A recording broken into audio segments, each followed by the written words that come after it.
Danas se nalazimo sa porodicom jednog rudara, pomoćnika rudara, ne znam koji status imate koji ste imali status u Trepči, povodom skorašnjih protesta rudara i pozvali ste nas da zajedno sa vama utvrdimo neke činjenice jer smatrate da ste oštećeni u celom slučaju i da ste oštećeni od strane vaše firme Trepče i rudnika u kome radite. Da li možete da nam date više informacije o svemu tome?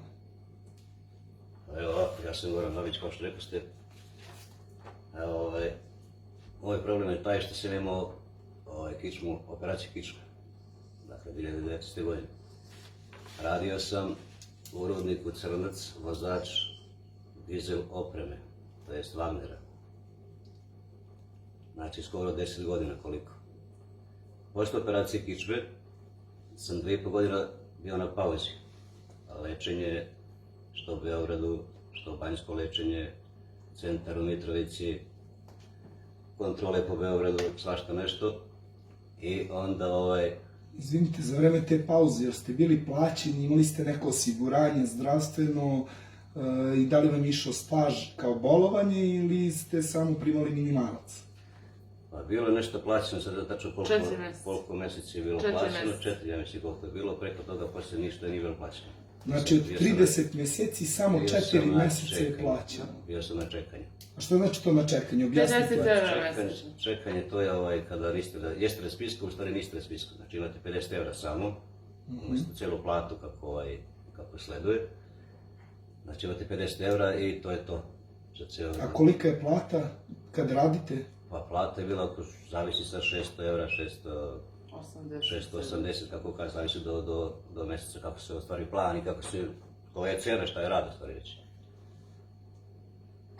I recite nam kako su postupali u tom periodu dok ste vi bili na bolovanju i isto šta se desilo nakon toga?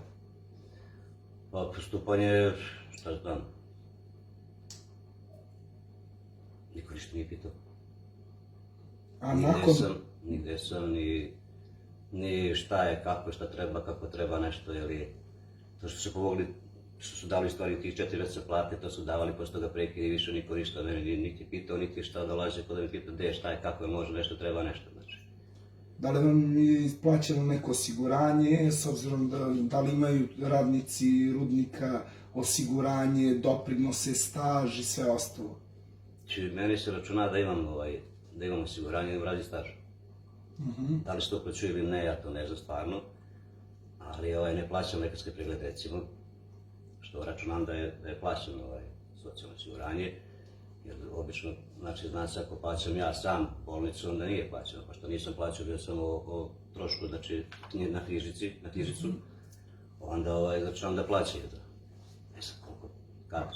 Vaše neki kolege navode da nemaju osiguranje. Oni imaju 11.000 minimalac. 11.000 minimalac što im uplaćuje država Srbije. Ima toga što su počeli novi sad radi to jest ne novi novo primjeni stvari. Oni nemaju to.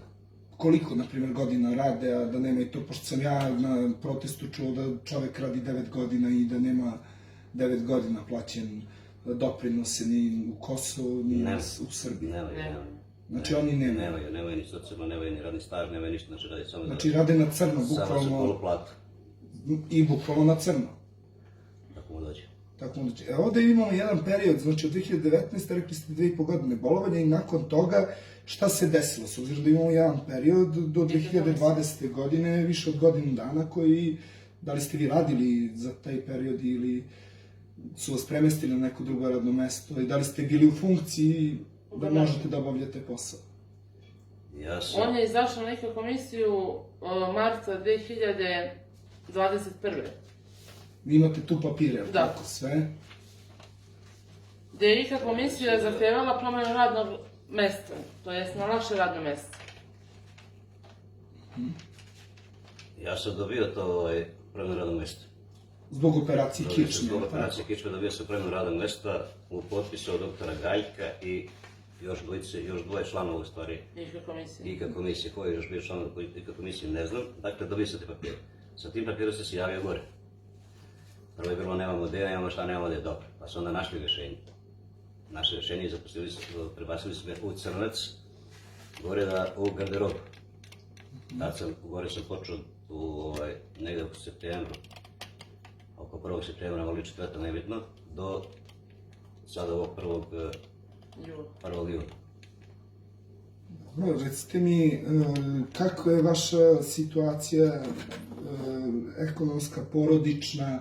Vi ste mi naveli da imate dete koje zahteva određene finansijske potrebe zarad pregleda i svega ostalog. Možete li nam reći o tome u kakvoj ste situaciji i ostalo? Da li supruga radi ili ste samo vi radnik u kući? Ne radim. Ne radi, samo sam ja koji je taj što snosi sve to. I teško je. Teško je. Cijene su 1000% otišle gore, a plata je 1000% makar otišla dole. A sad je već i plata bila kakva je bila, sad je već nikakva plata, znači sad nema ništa, sad je još gore situacija nego što je bila i pre dok sam radio, bar se nekako i snalazili smo se nešto tamo vamo, a sad već pošto ne radim ovaj mesec, naravno, sljedeći mesec bude isto kao što je ovaj. Znači sad... Znači, vas su sad stavili na rotaciju, koliko ja imam informaciju, vi ste mi isto rekli da su zaposlili 8 novih radnika, a da je vas 8 koji ste, da kažemo, nesposobni za rad, stavljeni na rotaciju, to je platu od 50 evra. To je istina ili se to stvarno desilo i šta su vam rekli povodom toga? Pazite, sad, to je malo, ja sam čuo da je na kontu toga smo primljeni stvoricu na njih, a naša stvorica otišla na čekanje, na kontu toga. Ja stvarno ne znam da li je to 100% tako kako jeste, da li je to sigurno, znači nećemo da kažem ništa ni da jeste ni da nije, kad nemam ni neke dokaze da je to tako. Ali kroz priču kolega i ljudi, radnika, da su osmorica novih primljeni, da smo mi zamena njihova. To je oni naše zamena. Za gospođu Slađan ja bih postavio jedno pitanje na koje mi niste dali odgovor, a to je koliko iznose mesečna davanja prilikom pregleda vašeg sina. Vi ste me upoznali sa time da imate i tih poteškoća sa plaćanjem i sa dažbinama koje iznose i da li vam je firma i koliko pomoglo do sada i ko i šta. I koliko to dugo traje i koji su problemi. Znate kako, za dete rođeno 2015. u februaru, u maju 2015. imamo operaciju. Rođeno je sa anomalijom stopala. Ta finansijska potrebe su nam stvarno mnogo bitne bile. Mi smo svaki dan išli za Mitrovicu. Put 3 godine. 3,5 godine smo ravno bili za Mitrovicu. Put do Mitrovice samo treba da finansiraš 30 dana po 10 evra, to je 300 evra. Plus što si trebao za Beograd da ideš. Mi odavde nismo imali pravo ni sanitetu za dete. Dete je bilo sposobno, ne trebamo mu sanitet zato što je sposobno. Kako je sposobna beba od mjesec dana da krene put za Beograd, to mi nije jasno. Kad smo otišli na operaciju, isto nam nisu odavde dali sanitet, ali je doktor poslao oto da mora sanitet da nas odveze, da dođe da nas uzme sanitet. Znate kako, njegove cipelice, ti sve što imaš preko zavoda, to jeste banjsko lečenje, smo imali pravo 2 godine. On bi trebao da ide i sad u banju. Mi možemo da pričamo da ne treba, da je on dobro i to, ali treba. Njemu ta banja odgovara, njemu ta banja vraća te nogice, mi nemamo financije da ga vodimo. Banja kao banja, dan njegovih terapija je tad bila 8.000.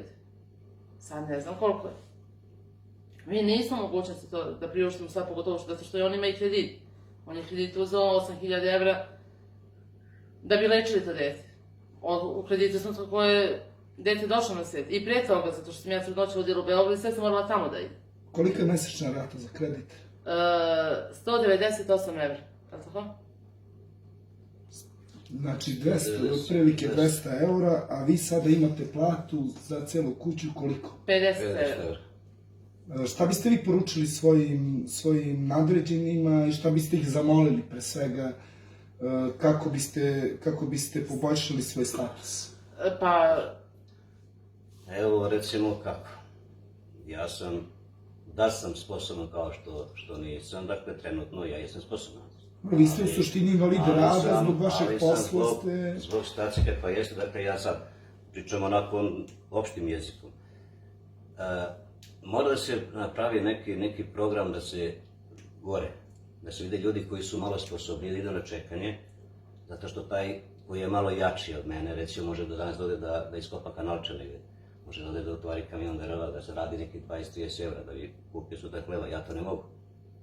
Ja mogu svega da budem ovde nekih možda 10, 15 i pola sata da zaprem, da slovim sebe, da bi uzeo to nešto i da ležim do dan, cijel dan se držim za kiču. Znači neki izbor samo ljudi gore, ima jači od jačih, normalno, sposobnije. Znači da nas, koji smo baš kao ja, Da je neka lakša radna mesta. kao još neko što je takav, što ne može da zapne više, dakle, ne može da ponese teret, ne može ništa. Da se bar neko ne dira nas. Znači, eto, šta nas 2-3 čovjeka, nema nas mnogo gore. pritom da je on stvarno, Takvi kakvi su. mi imamo stvarno, pritom imamo Ja sad ne mogu bolesno vidjeti. dete koje trebaš da lečiš. Evo ti sad, nova dijagnoza je bila prošle godine da malo stagnira u uzrastu za svoj uzrast. Njemu je po tim skenerima šaka i sve to. Da imamo i papire. Koštana zrelost stagnira odgovora uzrasta od 3 do 3,5 godine deteta. A on ima 7 godina. Za godinu dana već treba dete da krene na put za Beograd ponovo na putnu kontrolu. Mi nemamo čega da vodimo.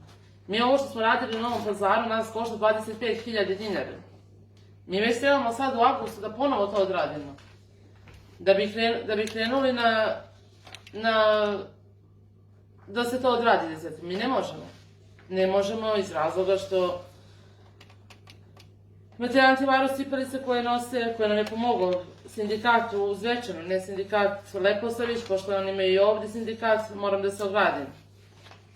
Koliko vam je pomogao sindikat? Sa Gordanom Šćepanović i sindikat pomogao nam je 500 evra. A koliko koštaju te cipelice? Cipelice koštaju i antibalon aparat oko 98.000. Gdje su nam danas, juče sam ih zvala, pre neki dan sam zvala ovo kad je stalo na čekanju, zvala sam ponovo predsjednika sindikata, rekla sam mu da mi treba da krenemo iz za banju da vodimo dete, i sjamo da radimo to, su nam dali 200 evra neki. Hvala im. Svaki slučaj normalno. Dobro, tome služi sindikati. Dobro. Samo su nam ti ljudi od ozgo pomogli. Meni je žao što smo imali priliku da čujemo ovako tešku priču.